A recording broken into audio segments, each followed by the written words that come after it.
Are you Invictus? Clint, are you Invictus? Are you Invictus? What does it mean? You know, when I started the Invictus Mind podcast, my goal was to unite a bunch of people who had a similar ideology or similar characteristic traits.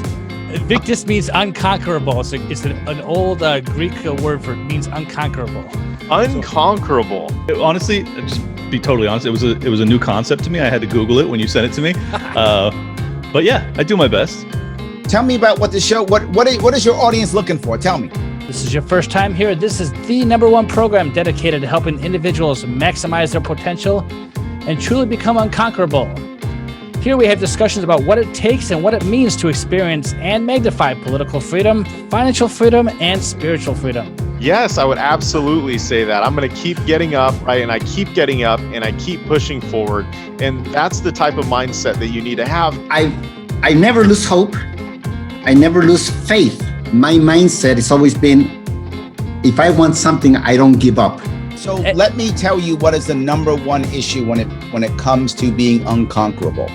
Okay. And the #1 word you have to think about here is not intelligence, not savvy, not strength, none of those things. The #1 thing is resilience. You know I'm Invictus, come on. All right, I'm Invictus AF. Well, Matt, I have an initiation question for my tribe.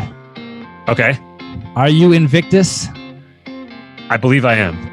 So yes, I agree. I am Invictus. I totally agree, man. And I think that if there's anybody on this planet that's unconquerable, it's probably me. I am not the type to take orders, and I am definitely in a position that I can stand up for myself right now. So. And I was like, no way, I know what that word means now. Yeah, man, very cool concept for a show. You didn't ask me if I was Invictus.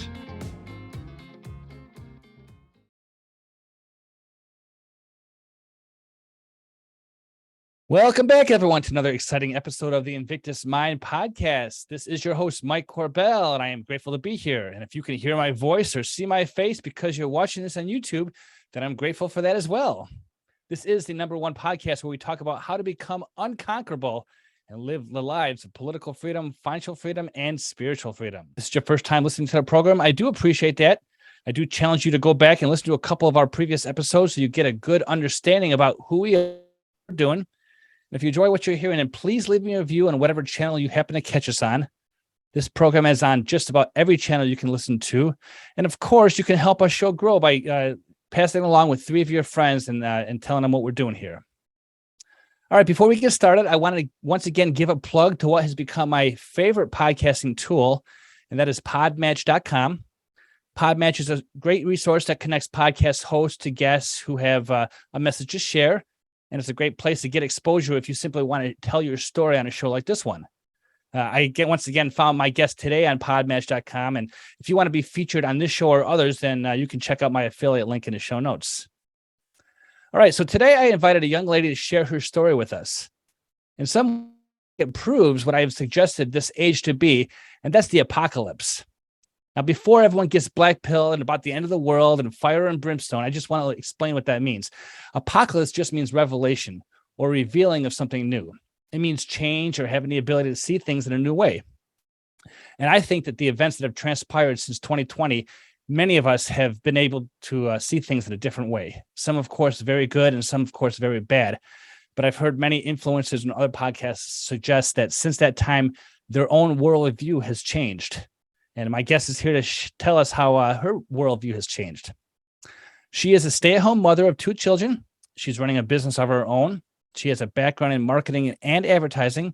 And recently she started a podcast after having what she calls a spiritual revival that awakened her to change many things in her life, ending a dangerous addiction, as well as giving her a new understanding of politics and information that we receive that often stifles our ability to make informed decisions.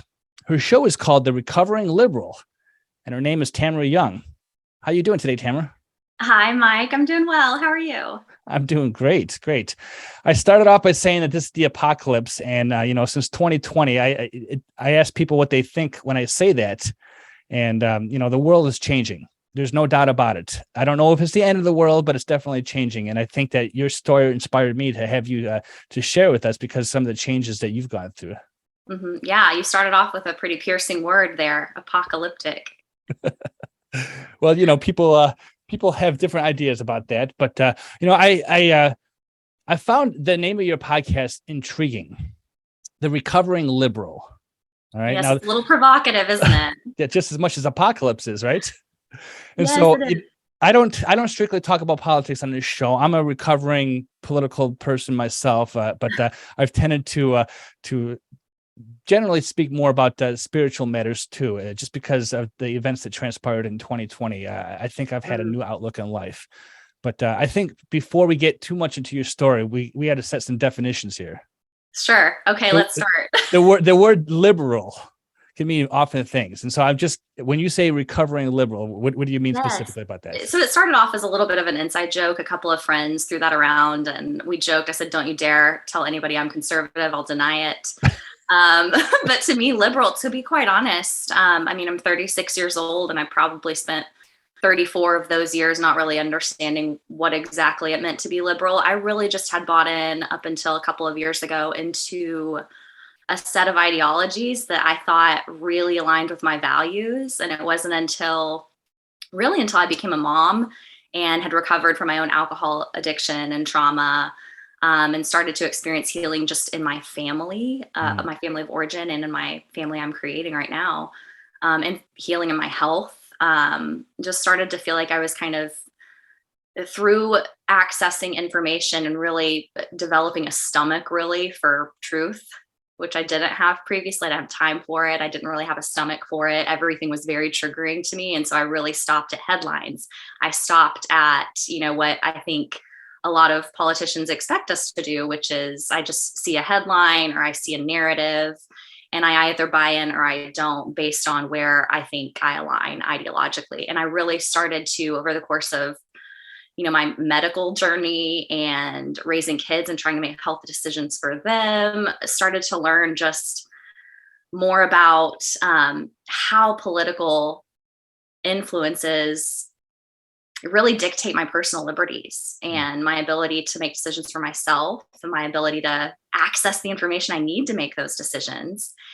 And I started to learn in that process. I didn't wake up one day and go, I think I'm not going to be a registered Democrat anymore. I really just slowly over time just started to go, wait, what is going on? And wait, these are the systems that dictate, how this funnels into my life. And this is what's really going on. Liberalism isn't really what I thought I signed up for. I thought that it meant I'm a good person. That's what I thought being a liberal meant, is you care about people, you advocate for, the marginalized, and you are interested in justice or interested in personal liberties and freedom. And I really became a little bit jaded when I started to just kind of open my eyes to corrupt practices. And a lot of that really aligns with my personal, just my recovery from addiction and trauma, as I mentioned, just because I had a lot of those ideas in my mind because I grew up in a very conservative, very religious environment that unfortunately was really wrapped up in a lot of abuse and violence and things that I no longer associate with God and faith and even a political party. But I really I think I threw out the baby with the bathwater for most of my life. I just wanted nothing to do with anything that really triggered those memories and just the kind of set of things I thought were involved with being on any side of the aisle, on any spectrum of the aisle that wasn't far, far left. Sure. So that's how I arrived at the Recovering Liberal. And honestly, I chose the provocative title because I have a really a history that's really entrenched in people pleasing. And I made it my full-time job to try to be accepted and liked by everybody. And at the expense, of just having my own identity, really. And I thought, this political podcast, if there's anything that gives people the opportunity to disagree with me or dislike me, it would be talking about politics. And so I figured, why not just talk about politics and also use this as just kind of a personal exercise in getting over kind of my people-pleasing nature and giving people the opportunity to disagree with me and even to dislike me or write me off. because I think that's people's rights too. But in the process, if I can kind of be open about the journey of changing my mind, which is, I think that, a lot of people feel with big things like politics or religion or whatever it is, people feel like, once you're in, and people tend to, even on both sides of the political aisle and the media, I see it all the time, people kind of dig in their heels and they only say things and only kind of highlight narratives that are more kind of identified with their political party.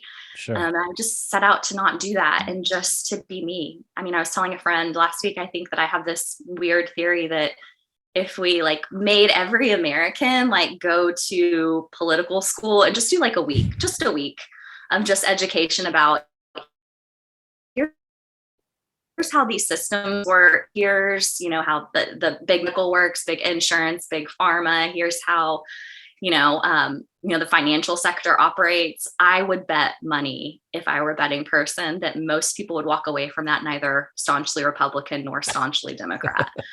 I really think that each of us has our own individual, unique opinions. And I'm very much an advocate for just using your God-given brain and your God-given gut instinct to make your own decisions.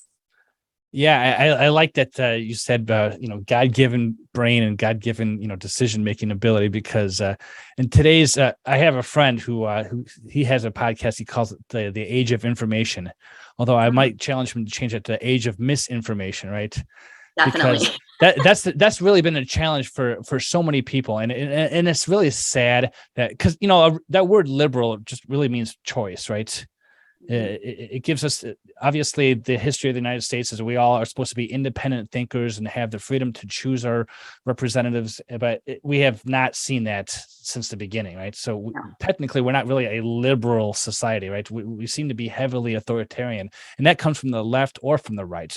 I think more recently we've seen it from the left, but it depends on, I guess, your point of view as to what that authoritarian comes from. But so a lot of people like myself have become libertarian, which to me is another word for libertarian, right? But since 2020, I've kind of shied away from that label too, because I think that even the libertarians themselves were blinded by many deceiving things that were in the news, that were in the media, that you can't tell what real truth is. You mentioned that word too, truth and information.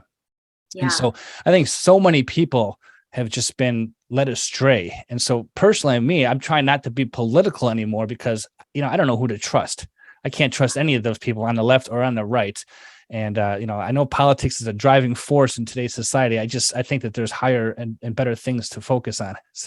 Absolutely. And you're so right, because I feel like there is a trap that is inherent to a two-party system in a way, which is, you start having conversations with people. And even if you're bringing information to light that's making them scratch their heads and go, I think there can be this inclination of well, what's the alternative? And I think that's how a lot of Americans are feeling these days, is well, if I let go of, in my case, the Democrat Party, what is there to cling on to? I don't necessarily feel like this other option is representative fully of my desires and the ways that I want to live my life. But I think that that's a trap. I think it's okay to recognize that all of our options in some elections or in some situations, none of your options may be ideal. And it's still okay, I think, to seek the truth and to be able to hold the risks and benefits of any given decision. I still think that truth is important, even if the truth leaves us a little bit confused as to where to go next. Mm-hmm. Now, naturally, being a mother, you mentioned that starting a family and having children has changed many of your views. And you mentioned that you were a recovering alcoholic. And so obviously having a new responsibility of a family, you wanted to nip that in the bud. And was it strictly because of that, or was it just a combination of having a new family and the events that transpired in 2020 that you said, you know what, this isn't working anymore? How did that go down for you? Yes, to all of the above. Yeah. It was a combination of a lot of different factors, and I still can't pinpoint any one thing. I can pinpoint a conversation that I remember having with my husband, because look, I need to tell you, my husband when he and I were dating, I was still, I had tried to get sober for a couple of years, and I was in a brief period of time where I hadn't drank in a couple of months, which for me at the time was a miracle.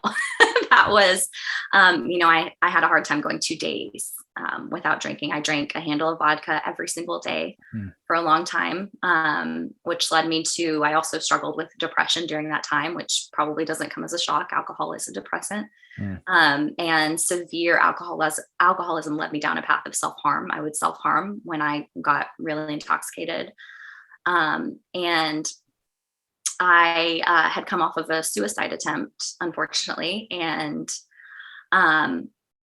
got better for a time. And I think it's all part of the journey, even though I had more to go through from there, and it wasn't going to be my last drink.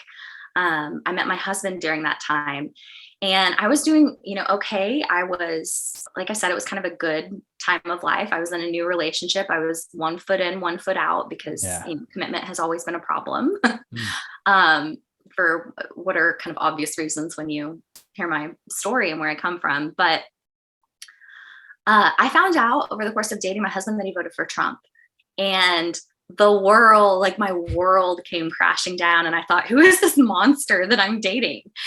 And I knew him and he was a great man, but I actually got physically, like I was shaking and I was just like trying to stay calm. I was like, it's okay. It's okay. But that's the level of triggering that something political as somebody I know and really like and enjoy voted for Trump. What do I do with that information? Doesn't that mean that he is diabolically opposed to everything that I stand for? And he wasn't. Like, we had the irony is we had so many of the same values. We had similar ideas for how we wanted to raise a family. Some differences too. But like all in all, we really shared a lot of the same values. And I had, back in, again, an active addiction. I remember the day after Trump was elected, I had voted for Hillary, and I took off work the next day in mourning, and I proceeded to get very, very drunk. So that's who God put together, was my husband and me. And I'm going to be very honest, when we got married, I thought, I'm going to change his mind. Like, I'm going to open his eyes, and he's going to see like why, like how closed-minded, how inflammatory. And I still hold some of those, same beliefs about Trump. It's not like, I'm cozying up to Trump now and wearing MAGA hats, but I have developed so much more understanding for where people are coming from, and that a political decision is not so much about who they are as a person. It really doesn't. I know we like to put a high stake in what somebody's political affiliation means. But anyway, so about 2 months, I went away to treatment and sober living, all of that. And at about 2 or 3 months sober, I found out I was pregnant with our first daughter. And the timing, it sounds insane, and it is kind of in a way insane, because my recovery was really in its infancy. But I think, thankfully, by the grace of God, that could have really ruined my sobriety and kind of sent me into a panic, because any form of pressure is just another reason to drink, to be honest with you. Sure. But thankfully, I had just all of the right people in my life, all of the right support. And I just put 1 foot in front of the other every day. I learned how to take care of myself for the first time in my life. I would celebrate if I, drank my water and went to a doctor's appointment without canceling it, like little wins like that. And we had our first daughter in the pandemic. And the conversation that I pointed to earlier that I remember, the very first time I went, wait a second, was when my husband and I were talking about a story in the news. And I saw it kind of in passing, and I thought, that can't be right.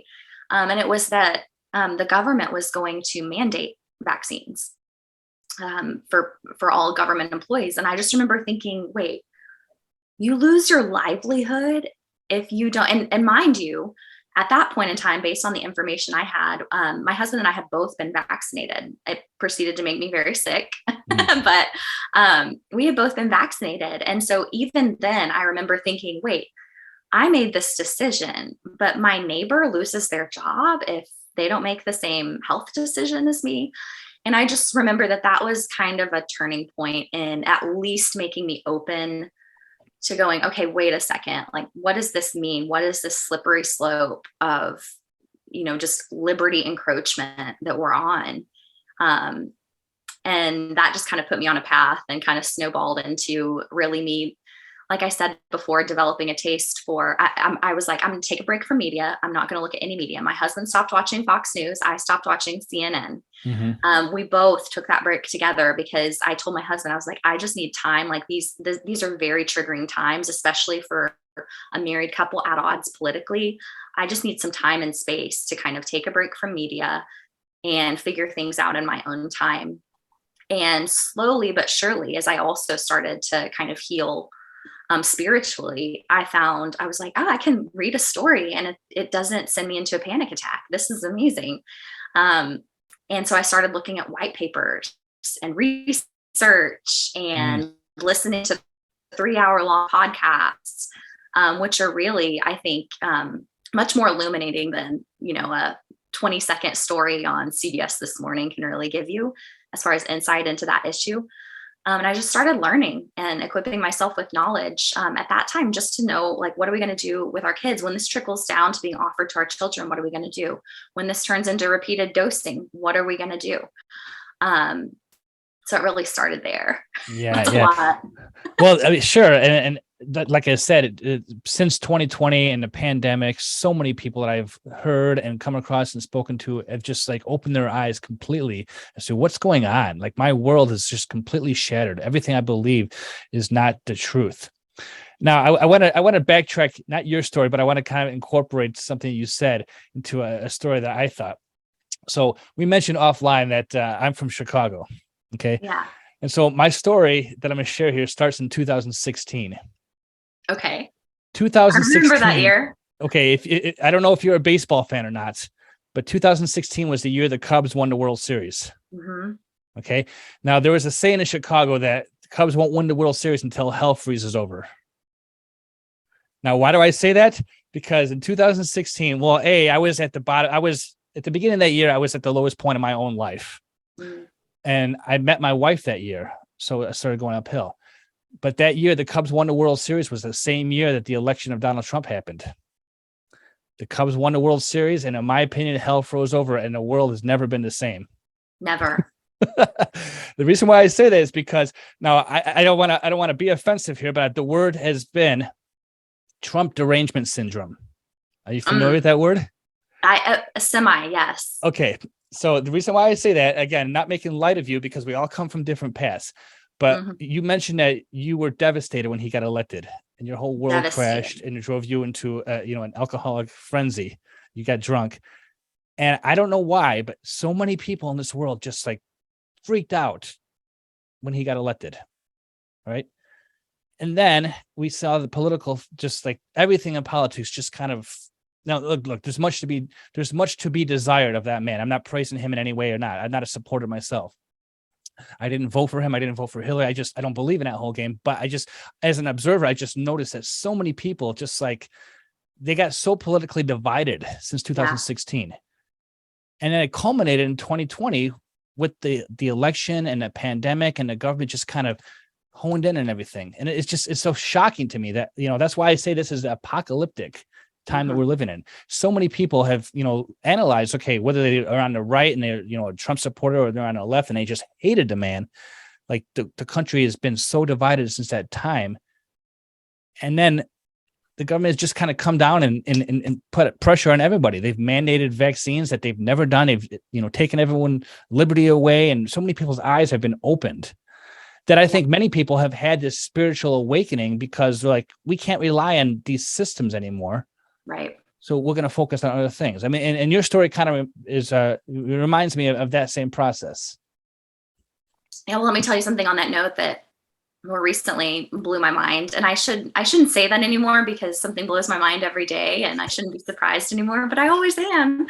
I think in retrospect, I think that, and from what I've learned, I think that Trump was a strategy gone wrong for the Democrats as well. We look back and we know how the Clinton campaign really, they squashed Bernie Sanders in the process. But really, we're still in this environment where, on the one hand, you have the Democratic Party speaking out of one side of their mouth against MAGA Republicans and, this extreme right Republicanism, and Biden even going in his, address to the nation saying how dangerous that is. Well, on the other side of the mouth, the Democratic Party is funding far-right campaigns, primary campaigns, to try to make sure that the most extreme Republican wins that campaign, because in the hopes that they're going to be easier to beat in the general elections.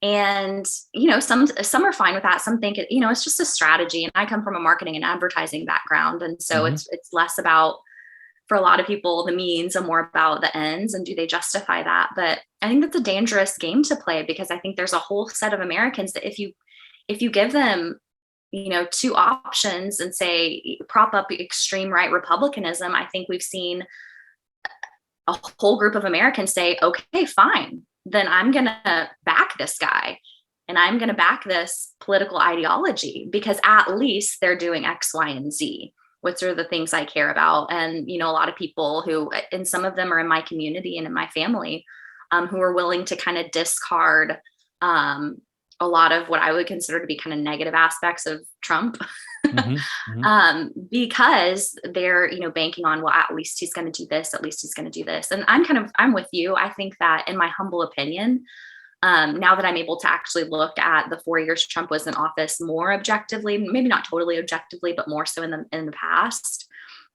I'm able to see that I think he was effective in getting some things done that he said he was going to get done. In the process, I think we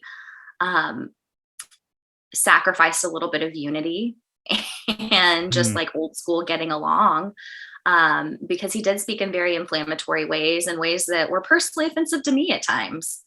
And I didn't agree with all of his policy decisions, but I think that we're in this environment where I think it behooves the Democrat Party, the liberal kind of agenda, to give us an option so far on the other side of the spectrum that people really feel forced to choose between two vastly different parties right now. Right. There's not a lot of middle ground, it seems.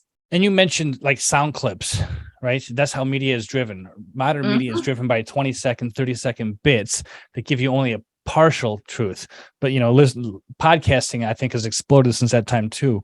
And you listen to a 3-hour podcast, and you just, like, many people's eyes have just been completely open. Like, I don't understand where this information is, whether it's true or not. And I think what I read in one of your profiles is that you had many friends and families who were like, this is a common theme, like over the last couple of years, that if you were one side or the other, like you saw the other person as completely deranged, completely like out of their mind, other values even corresponding with mine. And it's because they've only been exposed to 20-second clips or 30-second clips, and mostly not even the correct information. Yeah. And there's this phenomena. I don't know if there's some kind of psychological phenomena here or what it is, but there seems to be, when you're affiliated and that's what you're listening to. That's one of the things my husband learned when we took a media break, is we were like, we are literally hearing different things all the time. Like, you hear one thing, I hear a completely different thing about completely different issues or the same issues. And I think there's this tendency to, when you hear like even, a snippet of what seems to sound like it's coming from the other side, for this immediate wall to go up. And healthy curiosity is gone, because you're automatically like, this is the enemy, this is not real information, this is misinformation, this is wrong. And you're constantly thinking about, how to counter that, rather than really listening with some healthy curiosity and kind of internalizing it and then deciding for yourself. I think some good old-fashioned listening skills are really needed. Right. And a healthy kind of skepticism, really. Sure. Now, because I still, I'll read headlines from the Washington Post and the New York Post, and I approach them both with the same kind of skepticism and curiosity. Just because I want to decide for myself, and I want to see what's really going on. And everybody has an agenda. Well, right, exactly. What's interesting, you say agenda, because at the beginning you mentioned that you were raised like in a conservative family. You were raised Republican, and at some point in your life you said, this isn't right either. how did that go down? I mean, obviously you mentioned you live in Tennessee and you're kind of from the Midwest South area, you know, that's very conservative Republican territory. They might call it MAGA country, right? Absolutely. But Yeah. your views have changed since the time you were young till, you know, at some point now you became more leftist liberal, and we can get, you know, start from there and kind of see how they change back again. Yeah, well, it's funny. I'm in Nashville, which is a bit of a blue pocket surrounded by Okay. red of Tennessee. And I kind of grew up in a similar, maybe not quite as blue, but I grew up in Northwest Arkansas, a little town called Springdale. Okay. Like 70 something percent of the population of Springdale was Mexican immigrant population. I went to the University of Arkansas. So there's a university, Walmart is headquartered there. So there's a lot of corporate transplant. A lot of people from your neck of the woods moved Sure, there. sure. Work for Walmart or Walmart suppliers. So it's an interesting blend of like corporate, university, old school hippies. Like it's a really interesting mix of people. My family had moved there. They were from more of the South. My great grandmother like lived on a cotton plantation until the day she died. Like I come from those roots, and my grandfather was, until he died a year ago, he was a Pentecostal preacher my whole life. And I was born into a lot of violence. My parents, which a lot of us, you know, we know that what doesn't get healed gets passed along in some way. My parents came from their own just tremendously traumatic backgrounds. But they did pass that along. I was the firstborn, and I, at a couple months old, went to live in a women's shelter with my mom. I just witnessed her things. And then unfortunately, my dad was in the military and he served in Desert Storm. And during the time he was gone, I served as my mom's punching bag. She was going through a bit of a mental health crisis at the time. And I, you know, would have at times whelps covering my backside. And just a lot of really mixed, confusing messages. I'll tell you a quick anecdote because I think it's important to kind of understand the mindset that I went through life with. I remember going to church, and the Sunday school teachers, you know, because I was raised in the Pentecostal church. And I remember they were telling us about the beating and crucifixion of Jesus, you know, in a way that you would to children. And they, you know, mentioned they're like, and he was beaten on his backside. You know, I think you see like kind of a picture like mildly put of like the lashes on lash marks on Jesus. And they said, I mean, can you imagine, has anyone else ever been beaten like that? And I just raised my hand nonchalantly, like, yeah, me too. Like, I get it. I feel you, Jesus. And not understanding that the question was rhetorical. And later, the family must have talked to my parents. And later my parents sat me down and explained to me how what was happening to me was punishment and discipline. And the difference is beating is when you beat someone that you don't love. And discipline comes from a place of love. And God commands parents to do that to their children. And I, long story short, I remember having to go into the church and in front of my entire extended family, and this entire family apologized to them for lying to them. And that's just something I really internalized, and it was reinforced. You know, I had night terrors, and I would, you know, switch on the lights in the middle of the night screaming. And then my mom would ask, why did you turn on all the lights? And I would deny it because I didn't want to get beaten. And so the narrative became in my family, Tamara's a liar, Tamara's a liar, Tamara's a liar. Yeah. And I really internalized that. I actually believed that I was just inherently a liar, and that my version of reality was just some warped, dramatic version. And really what was happening is I was living with strict parents and I didn't like it. And so I really convinced myself of that. And I operated throughout life with, you know, compliance. My little brother was born when I was 6 years old, and my life completely changed. Our family life got pretty normal after that, honestly. The abuse stopped. Our life was pretty good after that. My parents did they were just in a better place after that point. And so I kind of just treated what happened prior, like in the first 6 years of my life, as like, it's over. It can't be trauma because it ended, right? Trauma is something like if these people do these things to you over and over again. And you know, what happened to me was discipline, and that's it. And it was all kind of in the name of God. really, Okay. in my mind, at least. Nobody ever sat me down and said, God, wants me to beat you. But I really just kind of, in my child's mind, those two things were very conflated. And so I had a very distorted picture of God. Sure. And faith. And you feel that you repressed a lot of that stuff. Obviously you said life got better or changed at age 6. There was a period of time until you became an adult where you convinced yourself that you were a liar, that you weren't accurately seeing the events that transpired in your life, and you conflated what love and discipline was. Do you feel like that was something that you repressed and maybe that led to your depression in adulthood and alcoholism that way? I think so. It's hard to know, because this is just the only story I've lived. It's the only life I've lived. But I did. I do remember my little brother and I were just actually talking about a lot of this and talking about how he and I, in large part, experienced the exact same events in our childhood after the point that he was born, but we experienced them in very different ways. Okay. I always felt a sense of being on edge. I hated being at home. I performed very well in school. I got a near perfect score on my ACTs and a full academic ride to college. I wanted to get out. I excelled in sports and school, and those are my safe places. Even church. We at a certain time started going to kind of a mega church in the area, a Baptist church, and those are my outlets. And that's how I remember my childhood. But yes, I absolutely repressed it. I think what's funny now is after, because listen, I was always very compliant and rule following. I had my first drink on my 21st birthday. And it was a pina colada at the Olive Garden. So right on. My drinking career really didn't start until about a year out of college. Okay. And I, through circumstances, my family had moved away. I was kind of thrust into like the kind of weekend party culture for the first time ever. Most people started experiencing it in college. Yeah. And I got a little bit of a late start, but I remember when I got drunk for the first time, it felt, if I'm being totally honest, it felt like I could breathe for the first time.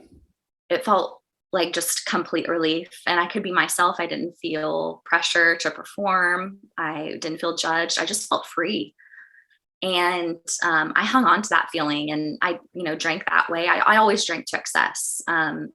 Just didn't become a daily habit until a little bit later in my 20s. But that was really, it was one way that I felt like I was like, I was raised to think that drinking was a sin, and, right. How if you drink? And I just, when I hit that point in adulthood, it was at this time that I was like, they lied to me. Everything they said is bad is good. Everything they said is good is really bad. I swore off church. I didn't want to be a part of church. I didn't want anything to do with, Christianity in the religious sense. I always maintained this just inner knowing that God was there. I didn't really know who God was really, because I thought, I know he's there. I believe that, ultimately there's got to be something more to this life. But I really had so much baggage in between me and that kind of sense of God that I had to ultimately clear out. That makes perfect sense now. Obviously, having the upbringing that you had, and then when you get to adulthood, you just, look, I no longer drink myself. I wouldn't call myself an alcoholic, but I had my youth and I would drink. And obviously that feeling of being drunk, you start thinking about things that maybe are kind of lodged in the back of your mind, and you start thinking of things differently, especially when we get to young adulthood. So your story now tells me, okay, I understand you were raised in an environment and it wasn't the best of circumstances. And then you related those circumstances to conservatism, to republicanism, and they were evil and they were bad, and so that you shifted your political leaning from the right to the left. So that paints a very demonstrative picture of where you're coming from. Now fast forward to the Trump years that we kind of already covered a little bit. At some point in time, you're like, wait a minute, I have a problem with alcoholism, and I don't think I'm getting told the truth in politics. Yes. So you have another awakening. And I think all of us go through these stages in our lives where you think one way and then something happens, whether it's traumatic or just circumstantial. I'm going to change my paradigm, if you would, from one to another. And for you, you said it was having a family, having kids, realizing that your husband, then your boyfriend, he thought differently, but you didn't think bad about him. You just tried to understand why he thought so differently. His worldview was so different than you, and a culmination of all that stuff kind of brought you to this point. I think in 2020, like I said earlier, that just was a nail in the coffin for so many people. And it was this COVID vaccine, or this COVID virus. I guess I don't really care if YouTube shuts me off or not, but I'll say what I have to, right? So COVID and everybody just, being forced to do something and being awakened to truth. I mean, so at that point in time, you're just like, I don't think that even my left leaning is correct anymore. And so now you're recovering from that too. I think that's amazing. It feels amazing. And the reason there are such parallels, because they may seem like they don't go together at all. So what, you've recovered from alcoholism and found God, and you shifted your political opinions. The reason they're on such parallel tracks, I think, is I really got in touch with my gut, and I what I would call the Holy Spirit. That's how I feel it. I think we all do have God-given brains and God-given gut instincts. Now, getting in touch with my gut was never really possible. I was forced as a child to ignore my gut, and suppress my feelings, not be angry, not be sad. You have to always smile. But I did that all throughout adulthood too. And I think that we are systematically taught, entering motherhood really brought this to the forefront, is we are taught systematically that your gut instinct is of what to do as a parent comes as a distant second to what the experts tell you to do. And I felt that so hard when I got pregnant. And I have great things to say. I think the medical community is filled with really wonderful people who, for the most part, want to do good. Those are the medical professionals I've known. I don't know about you. At the same time, I would feel at certain points like, I don't feel like this is necessary and this doesn't quite feel right, but I would just have this sense I need to be compliant and I need to obey because I don't know best. They know best. And so I think there's this kind of systematic undercutting of our gut instincts as humans that it's really this lost art. And especially as we're more triggered and polarized, it's like learning how to get in touch with my gut, which is something I had to do to really heal from trauma and heal old wounds and forgive and reconnect with people, even people who had hurt me in the past. Yeah. It was like this beautiful unfolding in my life of like the power of forgiveness and the power of compassion and just how like God really can work miracles and restore things that you thought were totally dead. Yeah. I experienced that to like the nth degree in my life. And I feel like the same kind of being in tune with my gut instincts ended up kind of slowly translating to my politics too. I just thought, okay, this isn't right. I don't know yet what this means about like what I call myself, like politically. I don't know yet, like what's the term for this and what I'm feeling. I just know that my gut is steering me in this direction. And I'm going to, instead of, being whipped back into shape by some system of experts telling me what to do, I'm going to follow my gut and I'm going to go where that leads me. And ultimately that's where I've learned that I can rest my head at night and know like today I made the right decisions for my family. So at what point did you think that's okay? You have this gut feeling and, it's different than what the experts are saying. Was it something that you heard on a podcast? Was it like some kind of news story that you said, I think that they're lying to us. I think that they're not telling us the truth, that they may not be the experts they're claiming to be. Was there a specific event that was just kind of a culmination of things?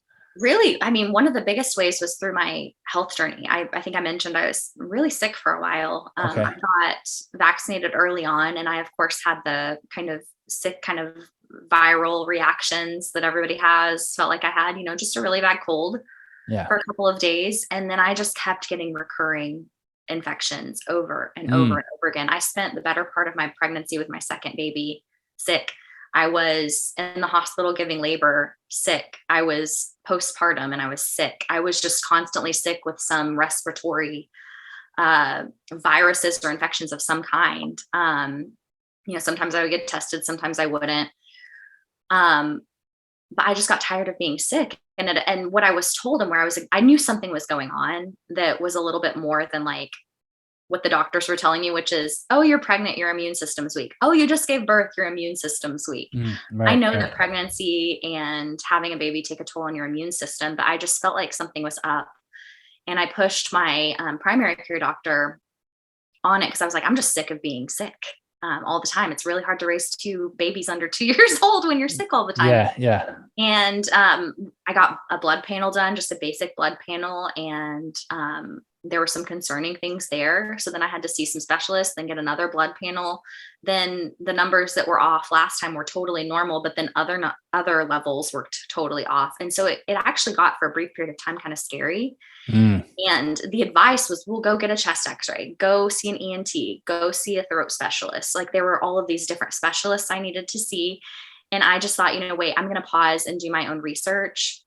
And I just had an inclination that the spike protein in the COVID shot was, because I honestly got vaccinated thinking it worked like any other vaccine. Like, right. You're immunized, right?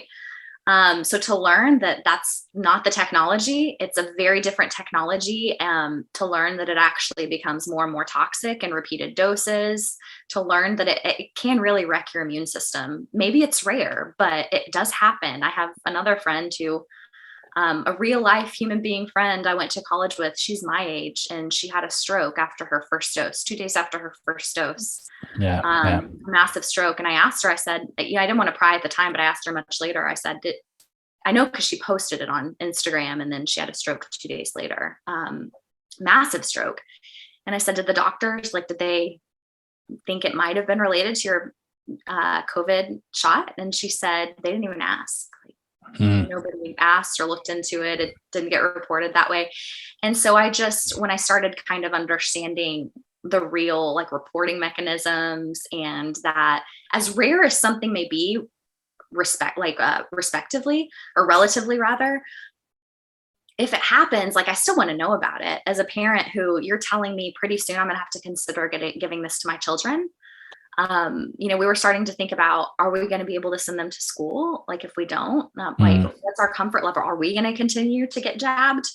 The obvious answer for me was no, but I ended up seeing an alternative medicine doctor. He does functional and regenerative medicine. Oh, okay. I've come to be very passionate about. I really believe in strongly. And he put me on a protocol just of supplements and teas, a bunch of supplements, and a protocol to detox essentially from the spike protein as best I could. I went on that for a month, and I haven't been, right now I'm struggling with allergies. This is the worst I felt since then. I haven't been sick since then. Our whole family's been just healthier as we've gotten on just more natural kind of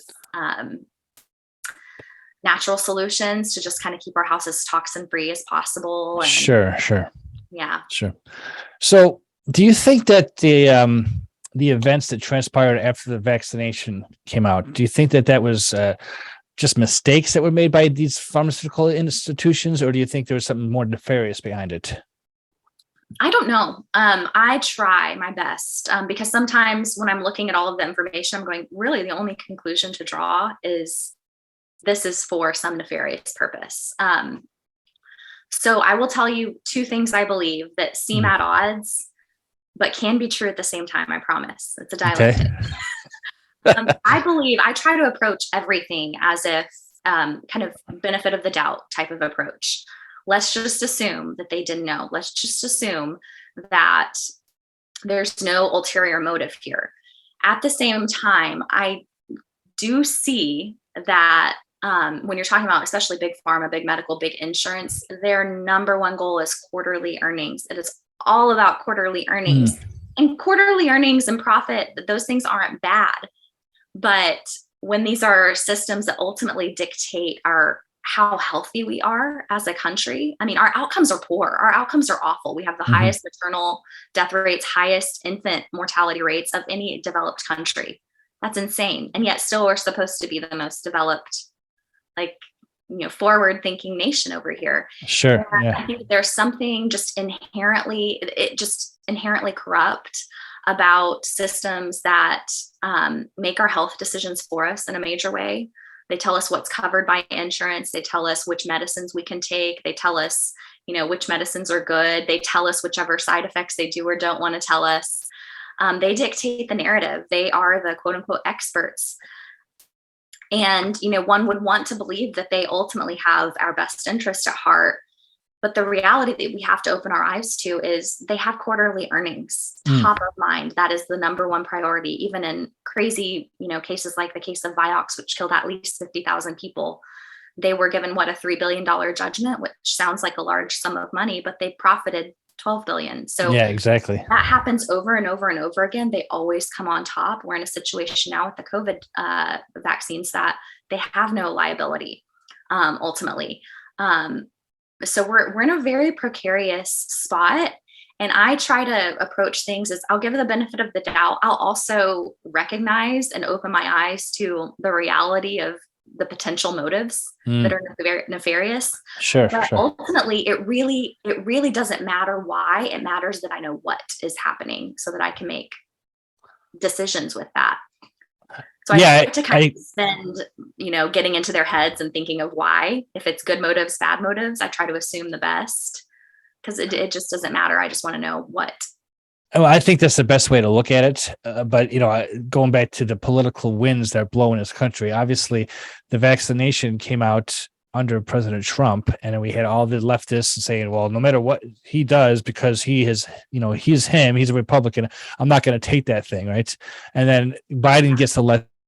Like everyone has right now. And so it's become very political, which the nefariousness of this whole thing, because it's not just about to me it is about profits, like you mentioned in certain industries, but now it's become a very extremely political point of view. And it's like, okay, are you left or are you right? And does that matter because of this? Because now you got people online saying, oh, I took it or I didn't take it, and all of a sudden you're labeled, oh, you're on the right or you're on the left, or you're going to go back and vote for this guy. It's like this very thing, whether it's driven by profits or not, is dividing us politically, and it's crazy.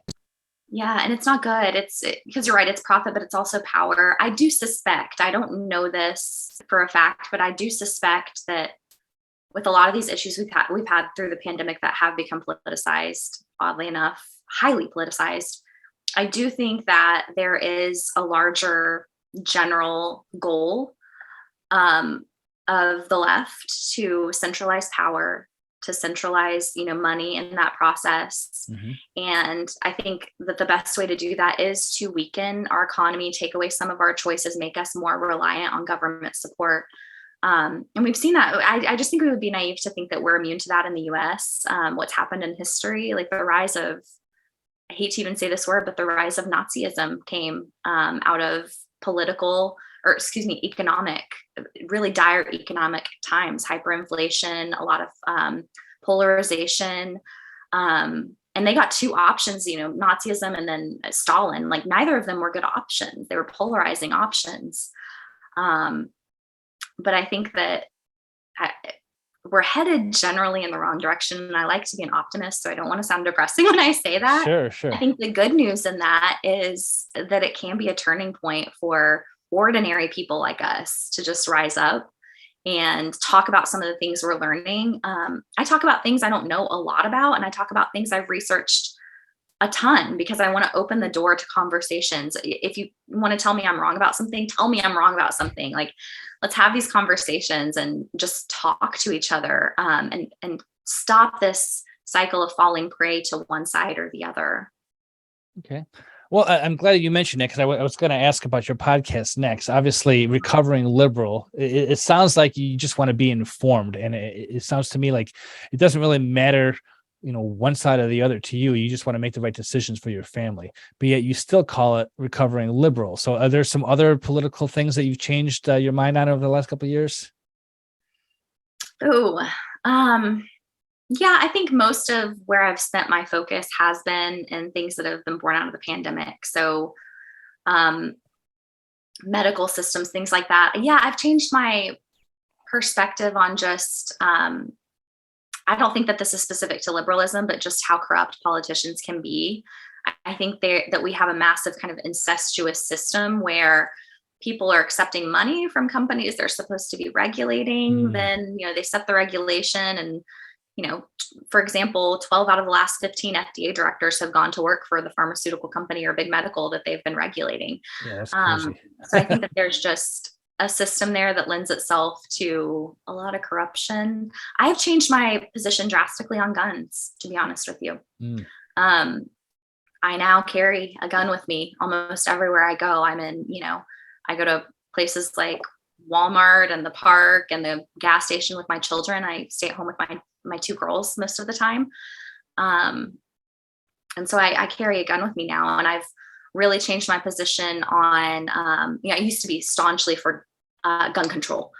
And then I found out what gun control means and what a slippery slope it is, and how it tends to take away ordinary people's ability to legally access firearms and safely, while leaving the criminal community untouched.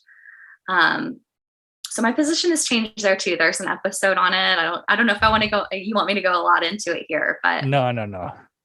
But well, that's cool. I mean, and I do appreciate you sharing your story, because the last couple episodes I've had people share stories of just extremely traumatic experiences in their life, and some very poor decisions they made that just kind of took them down a rabbit hole. But then they've been able to find redemption. And sometimes it's an inward thing that causes that change. Sometimes it's an outward thing. And I think for you, it's kind of both. It was having a family and just like the world, it just doesn't make sense anymore. Absolutely. And so, for me, like I said, I've kind of shied away from politics and gone more towards spiritual avenues. Now, just real briefly, I want to wrap up here a second, but you started with saying that you were raised in a more Christian conservative family. You had this life transforming event. Are you heading more towards the spiritual side of things now? Do you see yourself more in tune with spiritual things? The one common thread in my life, the one constant, the one thing I'm sure about is my faith. That is what has allowed me to have a new life, to be in this position, to help other people when I can, to change my mind about things, to raise a family. I think that through healing, I have been able to, thank God, kind of, I mentioned before, I kind of threw out the baby with the bathwater, to recognize there were beautiful parts of my childhood, that there were beautiful things that I learned that might have been distorted and twisted by my circumstances, but are still true. And I can recognize that, as cheesy as this sounds, you've probably heard it before, but I can recognize that God never left me, that God was right there with me, and my story was playing out exactly the way it needed to, even when I was like in the depths of darkness. I really thought that my life was over. I knew my life was over, and it wasn't over. And so everything I do now, as weird as it sounds, I just kind of step into with purpose and with intention, and just trust God in the process, that, there's a reason for all of this as it unfolds. Awesome. If you could leave any kind of advice for the listeners, what would you say? I would say it's that you're never too far gone, ever. And with that, it's that you can always change your mind. You have the God-given right to change your mind. You really can. So stay open. Try not to make judgments about people. I'll just tell one quick, it's a thing I saw on Instagram. It was from somebody I really love and respect. And she was talking about gun control. And she said, we're in this position because we care more about the Second Amendment than second graders, which is a really powerful statement. But I'm just using that as an example, because I was on the other side of that post, like gutted. Like, she thinks that because I don't think this is the proper way to go about gun control and gun rights, that I don't agree with these specific policies, that I must care more about guns than children. So don't get sucked into moral pejoratives. Like, try to look past that and really see the person behind it. For example, the person behind that is a wonderful, beautiful person who really just cares about what's happening, just like I do. We're all more the same than we are different. I really believe that. Great. Okay, well, thank you. Do you have anything you want to plug other than your podcast? Maybe you can say the name of that one more time. No, that's it. It's The Recovering Liberal. I'm on YouTube and all popular podcast platforms. Awesome. All right, one last question for you, Tamara. Ooh. Are you Invictus? I'm afraid I am, by the grace of God. Yes. By the grace of God, amen. I want to thank you for your time. This has been a great conversation. I think that many people will agree that you do have the right and the privilege to change your mind, and I hope that all of us will change our mind from time to time, because it makes life much more interesting. So Absolutely. I appreciate you taking the time with me, Mike. I've no enjoyed it. problem. Stick around the line and we'll chat for a second here, okay? Okay, But thanks. perfect.